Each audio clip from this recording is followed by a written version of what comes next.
अस्सलामुअलैकुम। Straight talk में खुश आमदीद। आपके साथ मैं हूँ आयशा बख्श। मखसूस नशस्तों का फैसला आने के बाद जहाँ पाकिस्तान तहरीक इंसाफ की अददी नशस्तें कम हो रही हैं, वहीं अली अमीन गंडापुर की सूबाई हुकूमत के मुस्तकबिल के हवाले से भी सवालात उठने लगे हैं। खैबर पख्तूनख्वा में PTI तंजीमी एतबार से ही तकसीम का शिकार नहीं, बल्कि खैबर पख्तूनख्वा असम्बली में पार्टी के कई अरकान भी गंडापुर से इख्तिलाफात की खबरें सामने आती रहती हैं। खैबर पख्तूनख्वा असम्बली में अली अमीन गंडापुर की हुकूमत को इस वक्त 93 अरकान की हिमायत हासिल है, जिनमें 58 पाकिस्तान तहरीक इंसाफ की और 35 आज़ाद हैसियत से हैं। अगर ये आज़ाद अरकान हुकूमत का साथ छोड़ दें तो हुकूमती अरकान की तादाद घटकर 58 रह जाएगी और हुकूमत ऐवान में अक्सरियत खो देगी। दूसरी जानिब अपोजिशन की 5 जमातों के 27 अरकान मौजूद हैं, जिनमें मुस्लिम लीग नून और जमीयत उलमा इस्लाम के 9, पीपल्स पार्टी के 5, जबकि ANP और PTI पार्लियामेंटेरियन के 2 अरकान शामिल हैं। ऐवान की 25 नशिस्तें खाली हैं, जिनमें 21 खवातीन और 4 अक़लियतों की नशिस्तें हैं। अगर ये नशिस्तें अपोजिशन को मिल गईं तो उनकी मजमूई तादाद 52 हो जाएगी, मगर सादा अक्सरियत के लिए 73 अरकान दरकार हैं। ऐसी सूरत में आज़ाद अरकान का किरदार फैसला कुन होगा। अगर वह हुकूमत के साथ रहें तो अली अमीन गंडापुर की हुकूमत बरकरार रहेगी, वरना अपोजिशन की तादाद 87 हो जाएगी और वो आसानी से हुकूमत बना सकेंगे। इन आज़ाद अरकान पर वफादारी तब्दील करने की शिक भी लागू नहीं होती, क्योंकि वो किसी जमात से वाबस्ता ही नहीं है। खैबर पख्तूनख्वा असम्बली में नून लीग, पीपल्स पार्टी के साथ साथ JUI और ANP जैसी सियासी जमातें भी मौजूद हैं, जो इस सूबे की सियासी नब्ज़ को अच्छे तरीके से जानती और समझती हैं। क्या ये जमातें ख़ास तौर पर JUI इस मौके का फ़ायदा उठा सकती है, और क्या असम्बली के 35 आज़ाद अरकान को अपने साथ मिलाने के लिए कोई बड़ी सियासी ऑफर भी दे सकती हैं? इस हवाले से खैबर पख्तूनख्वा की सियासत समझने वालों का ये कहना है कि अली अमीन गंडापुर की हुकूमत को तब तक कोई ख़तरा नहीं जब तक उन्हें कबूलियत हासिल है। गंडापुर ने 16 माह के दौरान अपनी चीफ मिनिस्टरशिप को बेहतरीन बफर जोन के तौर पर इस्तेमाल किया है। यही वजह है कि उन्हें अलीमा खान समेत पार्टी के कई हलकों की जानिब से खुलकर तनकीद का सामना है। मगर दूसरी तरफ अली अमीन गंडापुर अपने लीडर इमरान खान को अभी तक माकूलियत की राह पर चलने के लिए कायल नहीं कर पा रहे। ऐसे में बड़ा सवाल यही है कि अपनी लीडरशिप को माकूलियत के रास्ते पर लाने में मुसलसल नाकामी से क्या अली अमीन गंडापुर जल्द या बदेर कबूलियत से भी महरूम तो नहीं हो जाएंगे? इसी पर पैनल की राय आपके सामने रखेंगे। हमारे साथ हैं हसन निसार, जैगम खान, शहजाद चौधरी और इफ्तिखार अहमद साहब। प्रोग्राम का सवाल आप सभी के लिए। अली अमीन गंडापुर क़यादत को माकूलियत की राह पर लाने में बार बार नाकाम, क्या कबूलियत बरकरार रखने में भी नाकाम हो सकते हैं? शहजाद चौधरी साहब, अली अमीन गंडापुर पर हमने मुतादिद बार बात की है, उनका किरदार दोनों तरफ वो सर्व करने की कोशिश में भी लगे रहे हैं, उनको जमात की तरफ से भी तनकीद का सामना रहा है। मगर जो इस वक्त की सिचुएशन है, जहाँ मखसूस नशस्तों केस का फैसला सामने है, जहाँ लीडरशिप जो बड़े बड़े लीडर्स हैं या बानी की बहन है, इनके आपस के कॉन्फ्लिक्ट सामने आ रहे हैं, क्या कोई रेड लाइन जल्द अबूर हो सकती है? क्या माकूलियत की राह पर क़यादत को ला पाएंगे या कबूलियत भी खो बैठेंगे गंडापुर? अच्छा, पहली बात तो ये है कि अली अमीन गंडापुर को जब इलेक्ट किया गया, अपने लोगों ने इलेक्ट किया, तो उसको इलेक्ट किया as a member of the provincial assembly, और उसको ना वजीर आला का उसको कोई उस वक्त ओहदा दिया गया जब वो इलेक्ट हुआ, बल्कि असेंबली में भेजा गया। उसकी पार्टी ने उसको वजीर आला बना दिया। वजीर आला की जिम्मेदारी क्या क्या होती है कि वो वफाक का नुमाइंदा भी होता है, वो रियासत का हिस्सा भी होता है, और उस सूबे को भी चलाना उसकी जिम्मेदारी में शामिल है। सूबा एक वफाक की बहुत अहम इकाई है, उसका हिस्सा है, और उसके साथ ही वफाक कंप्लीट होता है। तो सवाल ये पैदा होता है, माकूलियत और कबूलियत की बात नहीं है, बात यह है कि क्या अली अमीन गंडापुर ने जो गवर्नेंस दिखाई, क्या वो बेहतर गवर्नेंस थी, गवर्नेंस नहीं उसने दिखाई, या वो उसका ध्यान बटा रहा मुख्तलिफ किस्म की जो उसके ऊपर डिमांड्स की जाती थी उसके ऊपर। मैं और आप शायद हम सब ये कहें कि जो गवर्नेंस की जो लेवल था वो नहीं था जो कि एक ऐसे सूबे के अंदर जो कि बिल्कुल आपका फ्रंट लाइन पे सूबा इस वक्त एक दहशतगर्दी खिलाफ जंग लड़ रहा है, जिस किस्म की वहां पर काम करने की जरूरत थी, गवर्नेंस की जरूरत थी, पॉलिसी साजी की जरूरत थी, वो वहां पे वो नहीं कर पाया। उसका ध्यान बटने की वजह क्या थी कि उसकी पार्टी शायद इस उम्मीद पर कि हमने तुम्हें सूबे का वजीर आला बनाया, तुम इमरान खान को रिहा करवाओ। अब वो इमरान खान को रिहा कैसे करवा सकता है? उसने जो कोशिश कर सकता था मेरे ख्याल में उसने की, उसने जहां जहां पे उसकी बात हो सकती थी उसने बात करने की कोशिश की, लेकिन इमरान खान के मामला तो उस तरीके से सुलझ नहीं सके।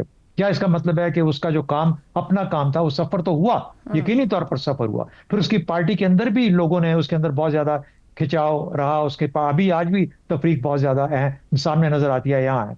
लेकिन क्या इसका मतलब है कि अली अमीन गंडापुर इसका जिम्मेदार है? मैं नहीं समझता कि वो कोई जिम्मेदार है। अली अमीन गंडापुर को सूबे की खिदमत के लिए चुना गया, उसको कहा गया कि एमपीए बन के वहां पे जाओगे हमारे काम करना, बेशक अपने सूबे अपने हल्के के लिए, लेकिन उसके साथ साथ जो जिम्मेदारी दी गई तो सूबे को चलाना मकसूद था। मेरा ख्याल है इसका ताल्लुक मकबूलियत और कबूलियत और माकूलियत से नहीं है। और फाइनल एक और बात वो ये है कि जिन लोगों ने जिनकी जिनकी जिनकी कबूलियत की आप जिक्र कर रही हैं, वो क्यों अपने अपने जिम्मे एक और तोहमत लेंगे? यानी एक सूबा, मुझे बताइए उस सूबे ने, अगर मैं पाक के कॉन्टेक्स्ट में भी देख, कौन सा ऐसी चीज है जो अभी तक नहीं हुई वहां पर, जो उसने नहीं किया जिस तरीके से जो तवक्को थी? हाँ, मैंने और आपने एग्री किया कि गवर्नेंस का लेवल वो नहीं था जो होना चाहिए, लेकिन गवर्नेंस का लेवल आपको हर सूबे में वैसे ही नजर आता है, वैसे ही मामलात चल रहे हैं, वैसे ही खराबी हैं। जिस तरीके से आप जहां मर्जी जिसको खोल के देख लो, उस सूबे के अंदर उस किस्म की प्रॉब्लम्स, उस किस्म के मसाइल एग्जिस्ट करते हैं। तो सिर्फ अली अमीन का काम नहीं है, लेकिन अली अमीन को निशाने पर रख के और उसकी पार्टी के अंदर और तनाव और खिंचाव पैदा करना, जो कि ऑलरेडी बहुत ज्यादा है उसके अंदर, उसकी पार्टी में, मेरा ख्याल है कि किसी भी सूरत में मुमकिन नहीं है। जहां तक कबूलियत की बात है, मेरा ख्याल है उससे बेहतर शख्स उनको खैबर पख्तूनख्वा में और कोई नहीं मिलेगा अगर कबूलियत की बात हो। लेकिन मुझे अफसोस होता है ये कहते हुए, ये बात करते हुए भी अफसोस होता है कि हम कबूलियत की बात करते हैं। हम ये क्यों नहीं करते कि उसकी जो उसका जो रोल था अपना एज ए वजीर आला, वो पूरा कर पाया या नहीं कर पाया। और उसके लिए अगर इसके ऊपर ले आए, आप जब रोल ऑफ सीएम की बात कर रहे हैं तो इसका मतलब है कि इमरान खान और पीटीआई ही हैं अगर गड्डापुर जाते हैं, अदरवाइज वो मुतमईन है, वो जो भी डिलीवरी दे रहे हैं या पॉलिसी लेके बैठे हैं केपी में? मेरा ख्याल है कि उसके अलावा कोई उनके पास वहां पे और कोई चॉइस है नहीं है। एक जैसा भी आदमी है, कम से कम एक पहचान वाला आदमी है पार्टी के अंदर, सूबे के अंदर, कोई और बाकी सब लोग उसके मुकाबले में बोने नजर आते हैं। दुरुस्त हो गया। तो जब आपको छोटे लोग बोने नजर आते हैं, तो मेरा ख्याल है किसी को आपको कोई उसको रिप्लेस करने के लिए इस वक्त अवेलेबल नहीं है। अगर मैं होता, पीटीआई के साथ कोई ताल्लुक होता, तो मैं कहता कि खुदारा इसको अपना काम करने दो वजीर आला के तौर पे, इसको सूबा चलाने दो, और से ये जो तुम्हारी पार्टी के मामलात हैं इससे उसकी खलासी कराओ, ताकि वो अपने काम को बेहतर तौर पे कर सके। और कोई तोहमत लेने के लिए तैयार नहीं होगा कि गवर्नर रूल लगा दे, फलाना कर दे, क्योंकि कबूलियत नहीं है, ऐसी कोई चीज नहीं है। जो बुनियादी बेसिक चीजें हैं वो कर रहा है। दुरुस्त हो गया। हसन निसार साहब, आपके ख्याल में क्या गंडापुर जो डिलीवर कर रहे हैं अपनी जमात के वजीर आला के तौर पर, वो काफी है उनको मजीद आगे ले जाने के लिए? और या जो कल नशिस्तों का फैसला आया है जहां पर अददी नंबर को डज लग रही है पीटीआई के, एक नुकसान पहुंच रहा है, वो नुकसान दे सकता है पीटीआई की हुकूमत को खैबर पख्तूनख्वा में? देखें आयशा, मैं ज़रा कोदन किस्म का आदमी हूँ, मुझे बात समझ नहीं आ रही। प्लीज़ बी स्पेसिफिक, किस दरबार में कबूलियत की बात कर रही हैं आप? अल्लाह का दरबार, उसमें कबूलियत, अवाम के दरबार में कबूलियत, इस्टेब्लिशमेंट या किसी सियासी दरबार में कबूलियत, या इमरान के दरबार? सर इसको कर लेते हैं, मैं आपकी वजाहत के लिए। सर वैसे आप इतने सादा है नहीं, मैं 20 स्पेसिफिक। आज इमरान खान ने जो गुफ्तगू की है उसमें जो जुमला एक उनका बाहर आया है, सिर्फ उनसे बात होगी जिनके पास ताकत है, उनको कबूलियत वहां चाहिए और वहीं से उनको लगता है सिर्फ मिल सकती है जहां ताकत है। और अब ये मुझे समझाने की जरूरत नहीं है कि ताकत कहां है, जहां से वो पहले आए थे वहीं वो ताकत फिर तलाश कर रहे हैं।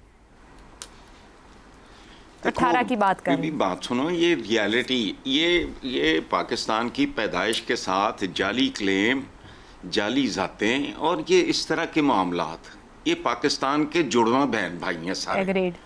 सो इमरान अगर ये बात कर रहा है तो बिल्कुल ठीक है, ये तो रूटलेस लोग हैं। आपको भी पता है, मुझे भी पता है, हम 5 बंदे बैठे हैं, हम सब जानते हैं इनकी तो रूट्स ही नहीं है। ये तो एमी एक ग्रीन हाउस किस्म की कोई पनीरी है, ये इनके साथ वो बात क्यों करे? हम में से कोई अगर होता। अच्छा, कतई कलामी की बात है हसन साहब, आज ही जो लीडरशिप इधर लाहौर की यानी कि पंजाब की जो पीटीआई की लीडरशिप जेल में है, वहां से उन्होंने लेटर निकाला है जिसमें वो खुद कह रहे हैं कि मुज़ाकरात और बातचीत का आगाज होना चाहिए, वो सियासी सतह पर होना चाहिए। तो जाहिर बात है जब सियासी सतह पर करेंगे तो अपने सामने वाले पॉलिटिकल्स के राइवल्स के साथ ही करेंगे, सियासी मुखालिफिन के साथ ही। तो यही एक क्लैरिटी है जो पीटीआई की लाइन्स में समझ में नहीं आ रही। देखिए मैं आपकी मैग्नेनिमिटी की दाद देता हूं, क्या ये सियासी लोग हैं? सियासतदान देखो होता है, माजिद खान याद करो, हालांकि वो सियासतदान नहीं था। एक दफ़ा मैच में, वो जाहिर है वो बहुत ग्लैमरस प्लेयर था, वो बैट लेके चल, वो सबने कहा क्यों, रेफरी ने कहा नहीं, उसने कहा नहीं, आई नो, वो खानदानी आदमी और तरीके से बिहेव करता है, इनके साथ क्या बात करनी है। ठीक हो गया। इनके साथ तो मेरे जैसा गया गुजरा बंदा बात करने को तैयार नहीं। आप सियासतदान फलाना, इतनी बड़ी बड़ी तोहमतें उन पे लगा रही हैं दिन दिहाड़े। तो वो ठीक कह रहा है जो कह रहा है, बात करनी है तो जो मैटर करते हैं उनके साथ करनी है। ये क्या है बेचारे, सही हो गया, लंडे दे कपड़े। मतलब आप ये कह रहे हैं कि उनकी कबूलियत बरकरार है और वो बरकरार रहेगी, मतलब गंडापुर की वहां पर उस दरबार में। ये मैं नहीं जानता। अच्छा, ये आप नहीं जानते, चलें ठीक है। ज़ैगम साहब, एक तो यहाँ पर अब ये सवाल हमारी सियासत में पिछले कुछ अरसे से बहुत शिद्दत से आ गया कि सभी एक दूसरे को चैलेंज कर रही हैं, वो सियासी जमातें कौन सियासतदान है या नहीं, मगर एक पाकिस्तान की ज़मीनी हकीकत है जिसका भी ऊपर हसन साहब ने भी तज़किरा किया। मुक़्तदरा के पास असेंबली में कबूलियत का दर्जा देना ज़्यादा मुश्किल नहीं है, हवालों की तरफ नहीं जाते, हमारी तारीख भरी पड़ी है। गंडापुर साहब ने जो 16 माह डिप्लोमेसी की है, ना वो मुक़्तदरा को मुकम्मल मुतमईन कर पाए हैं, ना ही अपनी पार्टी को। वो कभी तो मुक़्तदरा पर चढ़ाई कर देते हैं, जब बड़े बड़े बयान देते हैं, हम अपने प्रोग्राम का हिस्सा बना चुकर, खुद उनकी पार्टी उनको तनकीद करती है वो जिस तरह के रवैये एहतजाजों में अपनाते हैं। क्या मजीद मोहलत दी जाएगी या 35 अरकान कोई प्लान बी के साथ या कोई और फैक्टर सामने आकर खड़ा हो सकता है गंडापुर को चैलेंज करने के लिए? गंडापुर का काम कोई आसान काम नहीं है, टाइट रोप है जिसके ऊपर वो चल रहे हैं। सही। और एक उनका रोल वो है जो पार्टी की तरफ से है कि आपने अपोजिशन करनी है, आपने लीड करनी है मज़ाहिमत मरकज़ के ख़िलाफ़ और मरकज़ी हुकूमत के ख़िलाफ़ और इस्टेब्लिशमेंट के ख़िलाफ़। और दूसरी तरफ उनको ये रोल दिया गया है कि आपने ये सूबा भी चलाना है, सूबे के आप वज़ीर आला हैं। अब जब सूबा चलाना है तो आप स्टेट का हिस्सा हैं, आप चीफ एग्जेक्टिव हैं पाकिस्तान के अहम सूबे के, आप स्टेट से जुड़े हुए नहीं हैं, but you are the state. तो वो भी जो उसकी जिम्मेदारियां हैं वो पूरी करनी है। और एक ऐसे सूबे के वज़ीर आला हैं, चीफ एग्जेक्टिव हैं, जो एक तरह की जंग में है, जो दहशत गर्दों से जंग लड़ रहा है, और जो सरहदी सूबा है जिसके बॉर्डर्स एक ऐसे मुल्क से मिलते हैं जो इस वक्त आपके साथ प्रॉक्सी जंग कर रहा है। सही। तो इंतहाई तकाजे हैं। तो एक तरफ एक चीफ एग्जेक्टिव के तौर पर बेशुमार उनसे डिमांड्स आती हैं रियासत की तरफ से, क्योंकि रियासत हालत जंग में है, और अवाम की तरफ से बेशुमार डिमांड्स आती हैं क्योंकि अवाम ने मुंतखब किया है और एक बहुत बड़ी मेजॉरिटी के साथ मुंतखब किया है। और दूसरी तरफ पार्टी कहती है कि तुम पहला काम और सबसे अहम काम तुम्हारा ये है कि तुम मुर्शद को जेल से निकालो। सही। तो अब वो सब कुछ करने की कोशिश करता है, और जब वो सब कुछ करने की कोशिश करता है तो जाहिर है जो भी इस तरह करता है वो सबको ही नाराज करता है। ठीक है। जब आप हर किसी को मुतमईन करने की कोशिश करेंगे, क्योंकि आप हुकूमत को भी नहीं चाहते कि वो गिर जाए, हुकूमत चलती रहेगी तो पार्टी का फ़ायदा भी उसमें है, अवाम का फ़ायदा भी उसमें है। और साथ ही अब दूसरी तरफ पार्टी ये कहती है कि जनाब आप ये काम करें, और सभी नाराज़ हैं और सबका विपिंग पॉय बना हुआ है, सब उसकी फैंटी लगाते हैं, अपनी नाकामियों की तरफ नहीं देखते। तुम मोबिलाइज नहीं कर सके, खुद घरों से नहीं निकलते, और सारा इल्ज़ाम जो है वो उस पर करते हैं। अब आप जो पूछ रही कि क्या वो दूसरों को माकूलियत दे पाएंगे, तो ये तो बहुत आपने दिलचस्प बात की, क्योंकि अब इस मफरूज़े से शुरू होती है कि बिलाखिर आपने तस्लीम कर लिया कि अली अमीन गंडापुर ख़ुद माकूल हैं। ख़ुद माकूल हैं तो दूसरों को माकूलियत सिखा सकते हैं ना। वो खैबर पख्तूनख्वा के एक बहुत अहम लीडर की मैं गुफ्तगू सुन रहा था, और वो कह रहे थे, उन्होंने नामाकूल से ज़्यादा लफ्ज़ इस्तेमाल किया, लेकिन मैं यही लफ्ज़ इस्तेमाल कर लेता हूँ। उन्होंने कहा कि हम इसलिए अली अमीन गंडापुर को लाए क्योंकि हमें इस बार एक नामाकूल आदमी की ज़रूरत थी, क्योंकि दूसरी तरफ मामला बहुत सख्त था। तो चले, अब माकूलियत से आपकी मुराद मैं फ़र्ज़ कर लेता हूँ वो ये है कि क्या वो पार्टी को कायल कर पाएंगे कि पार्टी आर्ट ऑफ पॉसिबल का रास्ता ले। सही। पार्टी अपने लिए रास्ता निकाले। ठीक। पार्टी जो है वो सिस्टम में वापस आए, अपोजिशन के तौर पर अपना बेहतर रोल प्ले करे, कन्फ्रंटेशन के रास्ते से बाहर निकले। यही मेरा ख्याल है आपकी मुराद है। और इसमें एक मुराद ये शामिल है कि वो इनकलाब का रास्ता छोड़ दें और नेल्सन मंडेला बनना छोड़ दें कप्तान। अब ये जो चॉइस है, ये चॉइस अली अमीन गंडापुर की नहीं है, ये चॉइस किसी के पास नहीं है, ये चॉइस सिर्फ एक आदमी के पास है, और वो है इमरान खान। ठीक हो गया। उन्होंने ये चॉइस करनी है और वो इस चॉइस पे तैयार नहीं है। उनकी कंडीशंस चेंज नहीं हुई। वो जब से निकले हैं उनकी एक बात है कि बात करनी है तो मुर्शिद ने अपने मुर्शिद से करनी है और फिर पोजीशन ऑफ स्ट्रेंथ से करनी है। जाहिर है पावर टॉक्स टू पावर, वो इस बात को मानते हैं। तो बिना इसीलिए पावर के क्या उन्होंने बात ताकत करेंगे ना, डालने इस की वक्त तो कोशिश उनके पास पावर नहीं है सैगम साहब। मैं आगे इसी बात को लेके चलती जी हूं। देखिए जो उन्होंने जी यही हुआ कि उन्होंने जो रास्ता अपनाया ताकत को इस्तेमाल करने का, 9 मई को 26 नवंबर को उसने फायदा नहीं दिया, उसने नुकसान दिया। अब यहाँ आकर पहुंचे हैं कि रास्ते मसदूद हो गए हैं, वीकनेस बहुत ज्यादा हो गई बिल्कुल ठीक है। तो कोई रास्ता तो निकालना चाहिए और रास्ता निकालने के लिए यही तो सवाल है कि वो रास्ता ना निकलवाने। बिल्कुल ठीक जैगम साहब, इफ्तिखार साहब, यही सवाल है कि वो रास्ता नहीं निकाल पा रहे और इमरान खान चॉइस लेने को भी तैयार नहीं है। बिना ताकत के वो जिस जगह पहुंच गए और मखसूस नशिस्तें हाथ से जाती हैं, तो आपके ख्याल में पीटीआई की पॉलिटिकल जो है उसको लॉस बढ़ सकता है? संभाल लेंगे गंडापुर का भी जाना हो सकता है या फिर केपी हुकूमत भी जा सकती है? मेरे तीनों दोस्तों ने बड़ी अच्छी बातें की हैं। उन्होंने कहा कि ये शख्स बेचारा करे तो क्या करे। ख्वाहिशात ऐसी हैं जिसकी पूरा करना उसके बस की बात नहीं। उसको हुकूमत भी चलानी है और उसको जेल के एक कैदी की ख्वाहिशात को भी पूरा करना है और ख्वाहिशात भी ऐसी जो वो सिर्फ एक गिरोह के साथ करना चाहते हैं गुफ्तगू, और उनको ये परवाह नहीं है कि लाहौर जेल में जो उनके साथी जिन्होंने कुर्बानियाँ दी हैं, जो पिछले कई सालों से जेल में पड़े हुए हैं, वो ख़त लिख के बात जो कर रहे हैं उस पर गौर करें। ये बात तीसरी या चौथी मर्तबा इन 2 सालों में हुई है, माकूलियत की बात। और ये माकूलियत की बात हुक्मरान पार्टी ने भी उनसे की है और उनकी पार्टी के अंदर भी लोगों ने की है। तो इसका सारा इल्ज़ाम आप गंडापुर बेचारे पे क्यों डालते हैं?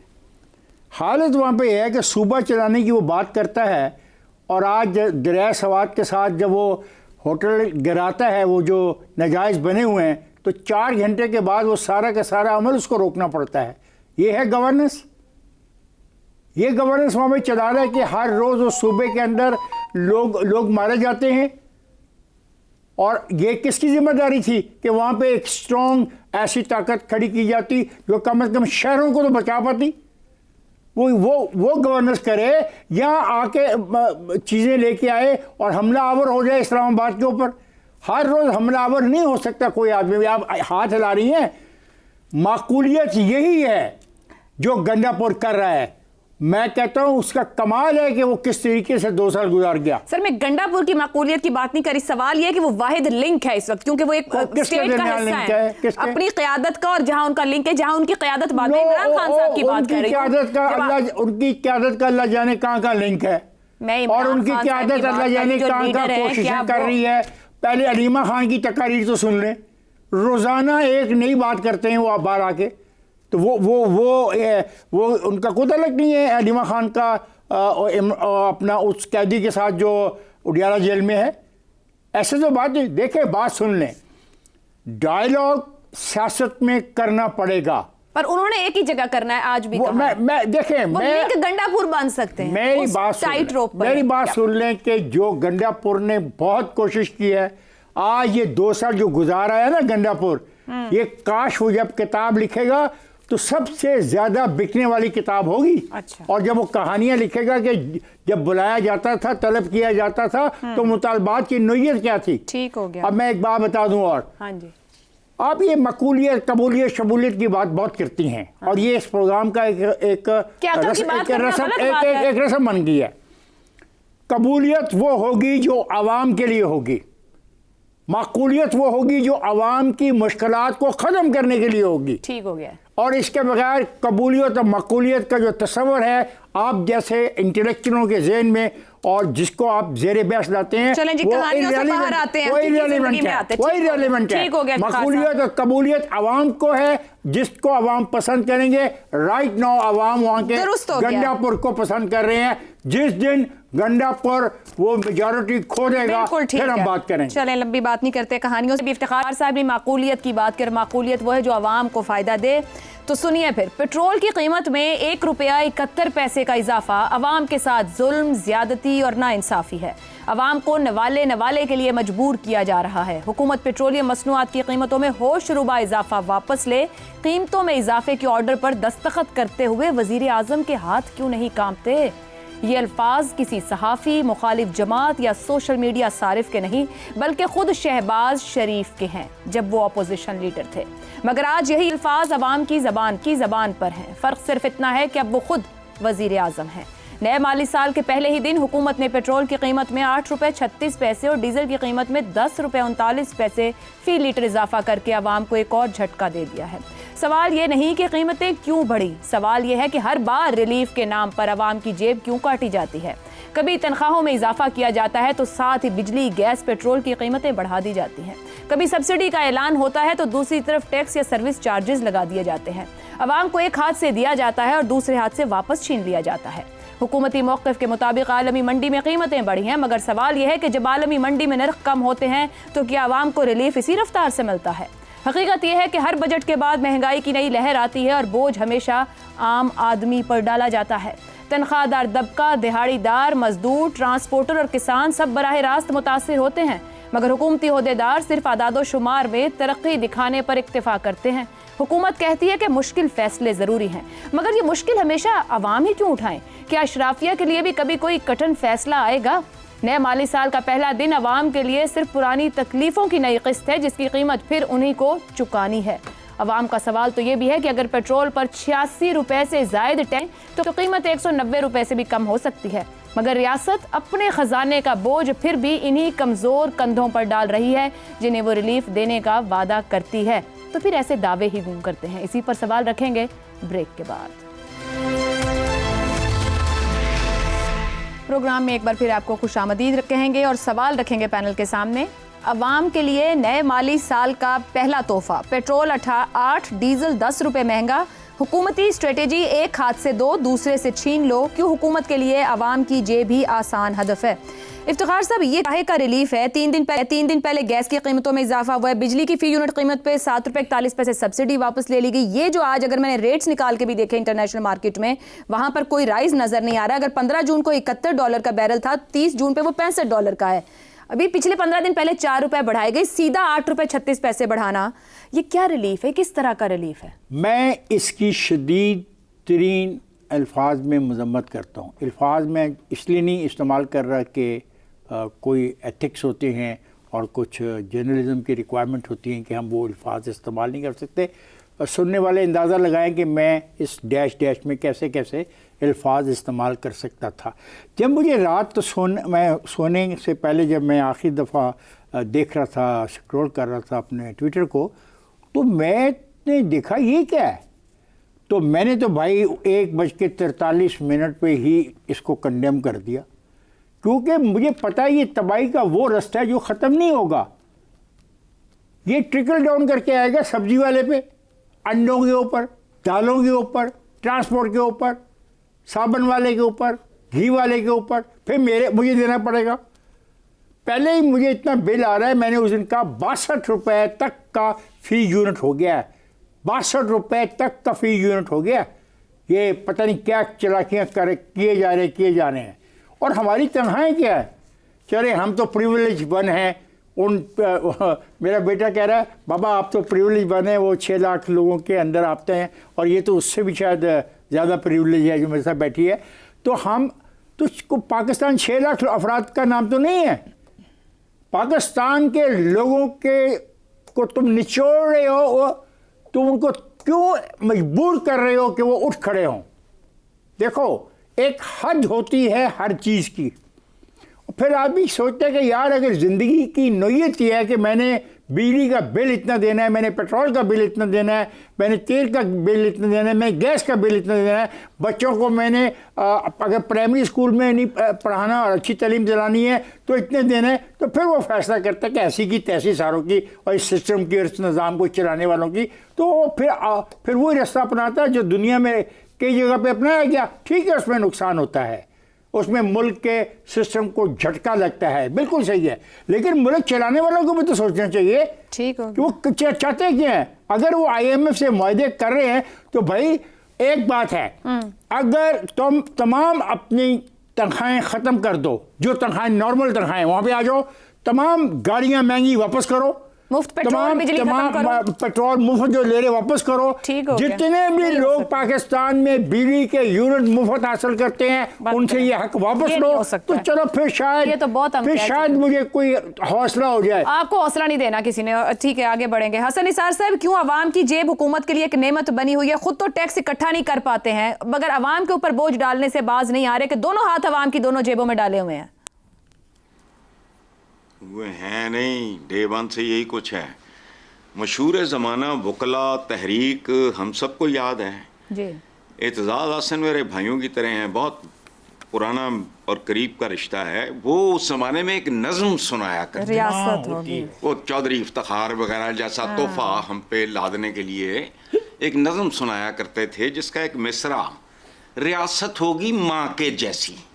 मैंने लिखा कॉलम पाकिस्तान के सबसे बड़े अखबार में, उसमें मैंने लिखा कि एतजाज भाई ये माँ के जैसी तो होगी लेकिन सुतेली माँ के जैसी। चूँकि मेरा माजी का तजर्बा था और मैं आने वाले साल भी देख सकता था अल्हम्दुलिल्लाह। अब सुने सागर से, ये पुराने रोने हैं, ये नए मनूस नहीं है, ये कंटिन्यूटी है, इट्स द सेम फैमिली। अच्छा, सागर सिद्दीकी क्या कहता है? जिंदगी जबरे मुसलसल की तरह काटी है, जाने किस जुर्म की पाई है सदा याद नहीं। फॉर्म 1947 से फॉर्म 47 तक आगे चलो। दूसरा शेर मेरा जाती है, ये धरती एक ऐसा दरिया है जिसमें, ये धरती एक ऐसा दरिया है जिसमें अपने लहू से प्यास बुझाना पड़ती है। और आखिरी बात, ऐसे अवाम के साथ इससे बदतर होना चाहिए। मेरे भाई ने, इफ्तिखार ने इधर इशारा किया है, और रोए बगैर तो सगी मां नहीं दूध देती, यह तो बदतरीन किस्म की सौतेली मां है। मौज करो और रगड़ो इन्हों, या ये इंसान बन जाएं या ये फना हो जाएं। ठीक है जी, इंसान बनाने के लिए जा रही हैं, माएं बच्चे मार रही हैं। हसन साहब ठीक कह रहे हैं, लेकिन इंसान बनाने के लिए भी शऊर देना पड़ता है, और खित्ते में सबसे कम हमारा लिटरेसी रेट है। शऊर हो तो फिर अपने हक के लिए आवाज़ उठाएं। ब्रेक लेते हैं, ब्रेक के बाद शहजाद साहब और जैगम साहब की राय। प्रोग्राम के आखिरी हिस्से में एक बार फिर खुशामदीद। शहजाद साहब, FBI टैक्स वसूलियों का हदफ 2 बार कम करने के बावजूद भी हासिल नहीं कर सकी, शॉर्टफॉल मौजूद है। मतलब ये ऐलान किया जाता है कि आपने टैक्स नेट में आना है, लेकिन फिर हुकूमत खुद ये कहती है कि 5 करोड़ तक की प्रॉपर्टी खरीदें, बेशक टैक्स नेट में ना आए, 10 करोड़ तक की कमर्शियल प्रॉपर्टी खरीदें, बेशक टैक्स नेट में ना आए। क्योंकि आसान है कि आप आवाम के ऊपर और उसके बिलों के अंदर कभी 100, कभी 1000, कभी 500, कभी 200, कभी 20 रुपए डालकर अपना खाता पूरा करते रहें। ऐसा क्यों है? बिल्कुल आपने सही कहा, लेकिन मैं कुछ और फिगर्स हैं आपके सामने पेश करता हूं अपने देखने वालों के लिए भी। अखराजात का जिक्र करते हैं जी। 2009 में आज से तकरीबन कितने 16 साल पहले की बात है। बिल्कुल। जो हमारा बजट था, वफाकी बजट पूरे मुल्क के लिए, जिसने इस दफा भी आया बजट, वो था 2 खरब रुपए, 2 खरब रुपए, खरब। और आज जो 2025 यानी 16 साल के बाद हमारा बजट जो है वो तकरीबन 18 खरब रुपए के बराबर है। यानी या तो आपकी गवर्नमेंट इतनी ज्यादा बढ़ गई है, इन्फ्लेशन को भी बीच में शामिल कर लेते हैं किसी हद तक, कहाँ पे इन्फ्लेशन गई है, लेकिन जो 2 खरब रुपए का अखराजात थे आपके 2009 में, आज आपकी हुकूमत और आपका विफाक उसको 19 खरब का बजट बना के बैठा हुआ है। उसका ख्याल है कि 19 खरब की उसको महसूलात चाहिए होंगी अपनी हुकूमत चलाने के लिए। ये कहीं ना कहीं पे तो कहीं पैसा इस्तेमाल हो ही रहा है। ये देखना ये है कि ये कहाँ जा रहा है, ये सबसे पहला खुरा हमें यहां से ढूंढना पड़ेगा। दूसरी बात आ जाइए, आपने जिक्र किया 1200 अरब की कम FBR ने कलेक्शन की है। जाहिर है पिछले सालों के अंदर इंपोर्ट्स रिस्ट्रिक्टेड थी, कम की, आखिरी चंद माह में उन्होंने खोली ताकि ड्यूटियां शूटियां कुछ मिले और उससे कम से कम नंबर तो बड़े नजर आए। बाकी जहां तक इनकम टैक्स का मामला है, वो तो बेचारा तनख्वाहदार जिस हद तक पीसा जा चुका है, उसके बाद उसमें और कोई गुंजाइश नहीं है। अब ये पैसा कहाँ किन के पास है? उस अशराफिया के पास जिनको ये हाथ नहीं डाल सकते, जो कि टैक्स अवॉइडेंस भी करते हैं, टैक्स एवेजन भी करते हैं। और दोनों सूरतों में जायज है, क्योंकि 17.5 अरब डॉलर कितना बनता है? 5,800 अरब रुपया। इसकी जो है ना, उनको सब्सिडीज और उनको सहूलियात दी जाती हैं। ये जो आपके अशराफिया है, सहूलियात से मुराद ये नहीं है कि उनको पर्क्स एंड प्रिविलेजेस, नहीं, ये जो आपके निजाम में मईशत के अंदर जो पैसा दिया जाता है सब्सिडीज के अंदर, वो 5,800 अरब है। बाकी पर्क्स प्रिविलेजेस उसके बाद आते हैं। सही। तो अगर आपको ये 19 खरब का कोई कभी मसरफ समझ आ जाए तो मुझे भी बताइएगा कि क्या वजह है, क्योंकि बड़ा आसान है ना, बहुत आसान है। कहां से पैसा लें? अशराफिया को तो कुछ कह नहीं सकते, तो इसी हम मेरी और आपकी जेब में से निकालेंगे, कभी बिजली की मद में, कभी 500 अरब रुपया आपके वजीर आजम साहब ने 2 दिन पहले कहा कि 500 अरब रुपए की बिजली पाकिस्तान में सालाना चोरी होती है। सही। तो उस 500 अरब को टैक्स हमने शामिल कर दिया। ठीक है, ठीक है ना, 500 अरब का टैक्स ज्यादा लगा दिया हमने कि लो यार, तुम चोरी करो जो कर रहे हो, चलो बस तुम्हें तो हम आपको रोक नहीं सकते, क्योंकि तुम हमारे वोटर हो और तुम हमारे साथ लड़ाई करते हो, और रियासत कमजोर है, रियासत उनको काबू नहीं कर सकती, रियासत के जो बाकी मतलब दूसरे शाखें हैं, लफ्जों में वो रियासत उनको क्या काबू सिखा नहीं रही है? कर सभी सकते। चोरी करो, क्योंकि हम चोर को नहीं पकड़ सकते, या सभी पिसो? बदकिस्मती से आज अगर आप चोरी करें तो आपको माफ है, हर चीज माफ है। आपको झूठ बोलना सिखाया जाता है, आपको टैक्स अवॉइडेंस सिखाई जाती है, आपको टैक्स एवेजन सिखाई जाती है। इसलिए फिर ये बेचारे बाकी हम जैसे आप जैसे लोग जब पेट्रोल डलवाते हैं जाके, तो उसके अंदर इतना आप जाके डालते हैं, बिजली के मद में इतना देते हैं, वगैरह वगैरह। तो ये कमजोरियां आपकी, ये जो गवर्नेंस का हम जिक्र कर रहे थे ना पहले हिस्से में। ठीक हो गया, ठीक हो गया। इफ्तिखार साहब, टाइम रहा तो मैं आपको लूंगी। ज़ैगम साहब, की आवाम की जेब को टैक्स वसूली का मुस्तकिल जरिया बना देना ये माशी इस्लाहात कहलाएगी, या आसान रास्ता चुनने की हुकूमती आदत है? क्योंकि जब ऑपोजिशन में थे तो हाथ कांपता था, तो क्या अब कोई मलाल होता होगा फिर वजीर आजम शहबाज शरीफ को?